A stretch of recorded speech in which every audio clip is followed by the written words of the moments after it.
नमस्कार दोस्तों, आज हम पहुंचे हैं रंगीलो मीडिया ग्रुप के फाउंडर विक्रम जी के पास, जो कि लगातार आपके साथ जुड़े रहते हैं नेक्सा एवरग्रीन मामले से। पिछले जब भी ये मामला स्टार्ट हुआ तब आपके साथ जुड़े हैं, तो आज हम इनसे बात करेंगे कि आखिर ये नेक्सा एवरग्रीन मामला क्या है, ये पूरा स्कीम क्या है, ये समझाने की पूरी कोशिश कीजिए। नमस्कार, स्वागत है आपका। सबसे पहले झलक पत्री चैनल को आप लगातार देख रहे हैं और अपडेट तो नेक्सा से जुड़े आपके चैनल पे भी आ रही हैं। नेक्सा स्कीम मेरे हिसाब से सब लोगों तक अभी तक सारी चीजें पहुंच गई होंगी, लेकिन फिर भी अगर दर्शकों को नहीं पता है तो मैं शॉर्ट में आपको बता देता हूं कि धोलेरा स्मार्ट सिटी के नाम से गवर्नमेंट का प्रोजेक्ट था। 10 स्मार्ट सिटी टोटल देश भर में थी, उनमें से धोलेरा, गुजरात के धोलेरा में धोलेरा स्मार्ट सिटी थी, जिसका में नरेंद्र मोदी और गुजरात सरकार का ये ड्रीम प्रोजेक्ट था। और उस प्रोजेक्ट के नाम पर ये जो हमारे शेखावाटी के सिक्कर के सुभाष बिजारनिया, रणवीर बिजारनिया, एक महरिया महरिया है और कुछ 2-3 पार्टनर गुजरात के भी हैं, ऐसे कुछ 5-6 लोगों ने और उसी जो ड्रीम प्रोजेक्ट सरकार का था उसका नाम लेके और लोगों को ये कहा कि जो ड्रीम प्रोजेक्ट है उसमें जमीनें हमने खरीद ली हैं और उस जमीनों में अब कंस्ट्रक्शन का काम चालू होगा।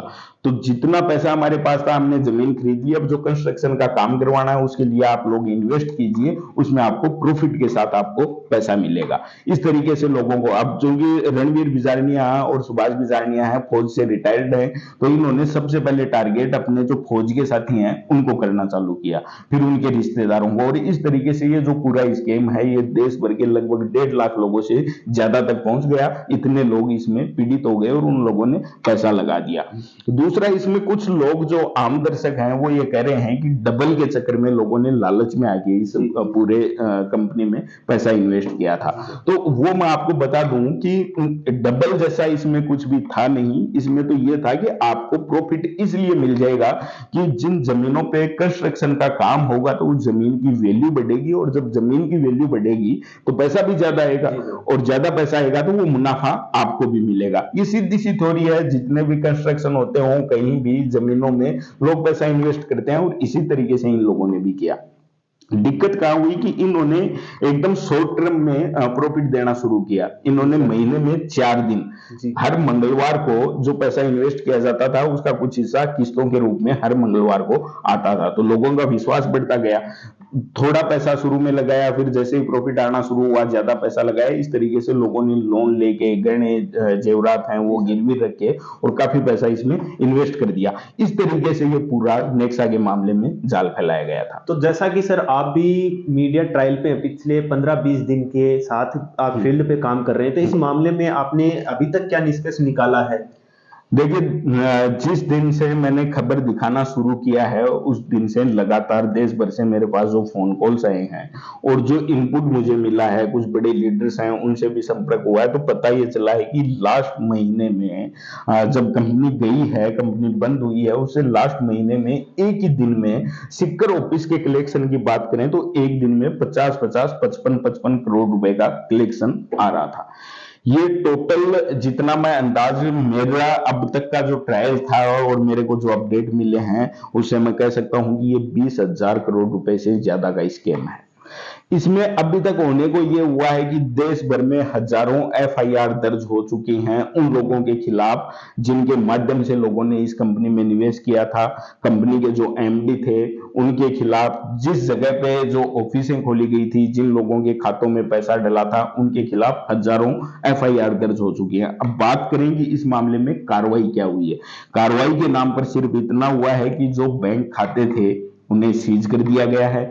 अहमदाबाद में जो ऑफिस इनका था, मुख्य ऑफिस इस कंपनी का था, उसको सीज कर दिया गया है और वहां कुछ लोगों की गिरफ्तारी भी हुई है। एक बड़ा इसमें जो लीडर था दातार सिंह है, और भी 4-5 लोगों की गिरफ्तारी भी हुई है, लेकिन किसी निष्कर्ष पे अभी तक जो जांच है वो पहुंची नहीं है। जी सर। तो सर, जैसा कि इस मामले में अगर कुछ भी बड़ा होने वाला होता है तभी कंपनी की तरफ से कोई वीडियो या ऑडियो जारी कर दिया जाता है इस मामले को दबाने के चक्कर में, तो ये पूरा प्रकरण क्या है, आप ये जरूर समझाइएगा।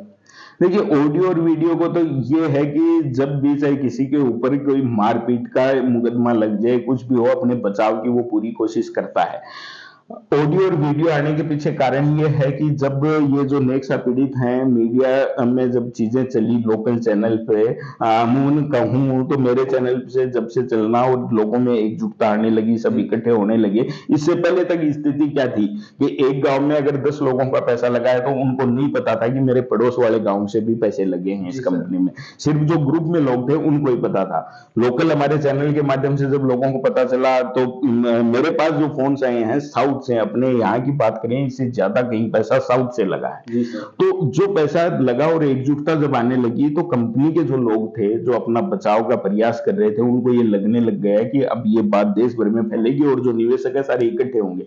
और संख्या बल हर चीज में, अपने लोकतांत्रिक देश में संख्या बल है वो ही मायने रखता है। अगर संख्या बढ़ेगी सरकारों पे भी प्रेशर बनेगा और सरकारों को भी इस मामले में बोलना पड़ेगा। तो उन्होंने बचाव का रास्ता ये अपनाया कि जैसे ही कोई मूवमेंट की कोशिश ये निवेशक करते हैं उससे पहले ऑडियो आ जाता है, वीडियो आ जाता है, जिसमें इनको सांत्वना और आश्वासन दिया जाता है कि आप 15 दिन रुकिए, आप 20 दिन रुकिए, हम हिसाब कर रहे हैं, हमने कर दिया है कईयों का हिसाब। इस तरीके से ये अपने बचाव की एक प्रक्रिया है, लोगों को गुमराह करने का तरीका है।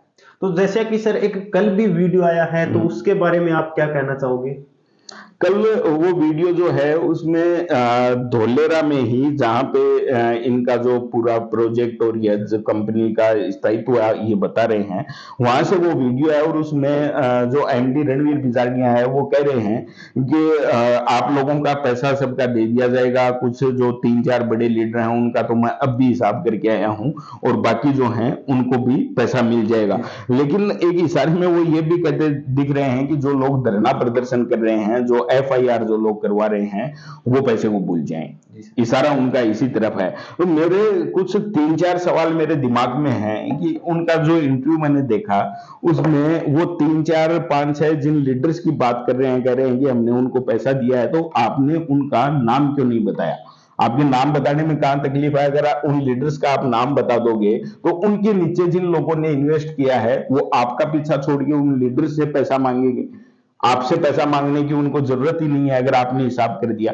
दूसरी बात, आप ये कह रहे हो कि मैं तैयार हूं, मैं तैयार बैठा हूं और हिसाब करने के लिए, लेकिन कोई आगे संपर्क तो करे। तो जो ये पीड़ित जो हैं और इन्होंने जो एक समिति बनाई है उसके 3-4 लोग जो कल ही जयपुर पहुंचे हैं, पिछले 4-5 दिन से वहीं थे, आपके जहां भी ऑफिस थे, फ्लैट थे, जहां कंपनी का फ्लैट था, जहां आप रहते थे, हर जगह पे विजिट करके आए हैं। और उनकी जो सारी चीजें थी वो लाइव लगातार जो व्हाट्सएप ग्रुप इन पीड़ितों के बने हुए हैं, और जिनमें खास करके मैं बात बताऊं कि ये लोग भी संपर्क में हैं, सारे वीडियो जो हैं वो ये देखते हैं और सारी जानकारियां इनके पास है। तो आपके पास भी ये जानकारी तो थी कि ये आदमी यहाँ आया हुआ है, तो आपने क्यों नहीं उससे संपर्क किया? क्योंकि आपका तो ना तो संपर्क करने का कोई तरीका है, ना आपकी किसी को लोकेशन पता है, ना आपके किसी के पास नंबर है। अगर आप वास्तव में उन लोगों का पैसा देना चाहते हो तो आप क्यों नहीं अपने नंबर शेयर करके और उन लोगों को बुला लेते? तो इसका मतलब सीधा तरीके से ये समझा जा सकता है कि ये गुमराह करने का एक तरीका था। हाँ, ये जरूर है कि एक चैनल को माध्यम बनाया गया और उसके माध्यम से ये चीजें कही गई है। बाकी मुझे नहीं लगता कि शायद इस आश्वासन से भी पैसा वापस आ जाए। दूसरी चीज उनका ये भी कहना है कि जो लोग धरना प्रदर्शन कर रहे हैं, जो एफआईआर जो लोग दर्ज करवा रहे हैं, तो ऐसे तो मैं पैसा किसी का दूंगा नहीं। आप पैसे देने का, हिसाब करने का एक माहौल बनाइए। तो समझ में ये बात नहीं आती कि जिस दिन कंपनी को बंद करने की जरूरत पड़ी और अगर आप में ये ईमानदारी थी कि आप सबके पैसे वापस लौटाओगे, तो फिर आपने जब कंपनी बंद की तब भी क्यों नहीं इन्फॉर्म किया सबको कि भी ये इश्यूज हैं, इसलिए हम कंपनी बंद कर रहे हैं और हमें 2 महीने, 5 महीने, 6 महीने लगेंगे, तब हम आपका पैसा रिटर्न करेंगे या फिर आपको जो जमीन है वो उसके बदले में देंगे। वो चीजें भी नहीं बताई गई। एफआईआर जब लगातार दर्ज हो रही हैं तो कह रहे हैं कि एफआईआर की वजह से हम बाहर नहीं निकल के आ पा रहे। तो एफआईआर तो लगभग जो पूरा स्कैम हुआ है उसके 10 दिन बाद में दर्ज होना शुरू हुआ है। उससे पहले तो लोग आपके घर पे, आपके फ्लैट्स हैं, आपकी जहां ऑफिसें थी वहां चक्कर काट रहे हैं और वहां हर जगह पे ताले लगे हुए हैं। तो इस तरीके से ये एक गुमराह करने का तरीका है, बाकी कुछ नहीं है। बात ये है कि जो लोग ठगी से पीड़ित हुए हैं उनकी सुनने वाला आज के दिन कोई नहीं है। ना सरकार सुनने को तैयार है, ना बड़े मीडिया हाउस हैं वो सुनने के लिए तैयार हैं। और कोशिश ये होती है कि जब ये एकजुट होने का प्रयास करते हैं तो गुमराह करने के लिए किसी ना किसी तरीके से कोई ना कोई पासा फेंक दिया जाता है। तो दोस्तों आपको जैसा पता है कि एकमात्र मीडिया ग्रुप जो कि रंगीलो मीडिया ग्रुप है वही इस मामले को कवर कर रहा है, तो इसीलिए आज हम इनके पास पहुंचे हैं कि आखिर ये कहां तक इन्होंने इस मामले को खींचा है और कितना निष्कर्ष निकाला है। तो आपको इस वीडियो से पता चल गया होगा कि आखिर नेक्सा एवरग्रीन जो मामला है वो कहां तक पहुंचा है, क्या इसका निष्कर्ष निकला है। तो बस आज की वीडियो में बस यही बातें हम आपके साथ शेयर करना चाहते थे। अगर दोस्तों आपको वीडियो अच्छा लगा हो तो इस वीडियो को शेयर जरूर कीजिए। अगर आपके पास किसी भी प्रकार की इस मामले से जुड़ी इंफॉर्मेशन है तो वो आप विक्रम जी के साथ या फिर मेरे साथ शेयर कर सकते हैं। तो आपको जो कॉन्टेक्ट है वो डिस्क्रिप्शन में मिल जाएगा या फिर स्क्रीन पे आपके साथ आ रहा होगा। तो दोस्तों आज की वीडियो में इतना ही, मिलते हैं अगली वीडियो में, तब तक के लिए जय हिंद जय भारत।